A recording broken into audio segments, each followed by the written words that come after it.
Saba est partie d'Algérie avec son mari et leurs 5 enfants pour raison médicale. Ils n'ont pas de domicile fixe depuis 10 mois. Pour elle, cet accueil de jour, c'est son havre de paix. Dans notre famille. C'est le seul endroit où on se trouve le calme, le chaud, l'encadrement, le soutien surtout moral. C'est un endroit familial. Chaque année, près de 2000 sans-abri, des familles en majorité, poussent la porte de cette association ouverte 7 jours sur 7 pour manger, se laver ou encore faire la lessive. 17 salariés veillent au bien-être de chaque arrivant.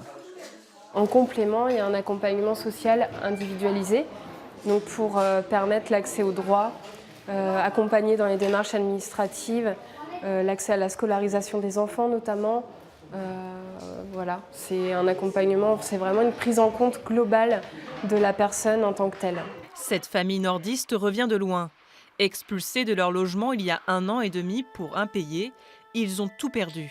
Depuis quelques mois, l'association leur a trouvé un toit pour les aider à se stabiliser. J'ai failli partir en dépression. En plus, mon mari qui est cardiaque, il faisait des montées de tension. Et au départ, on avait très peur parce qu'on ne savait pas où dormir, quoi. Malgré les amis et la famille qu'on a, on s'est senti très seul. Plus qu'un toit, c'est un véritable accompagnement.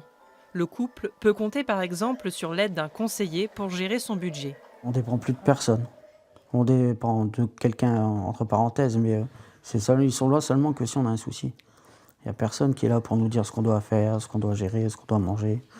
Si on peut sortir ou pas, on fait ce qu'on veut, on est libre. Comme si on était chez nous. Depuis quelques années, de plus en plus de familles vivent dans la rue. L'an dernier, elles représenteraient un appel sur 2 au 115, le SAMU social.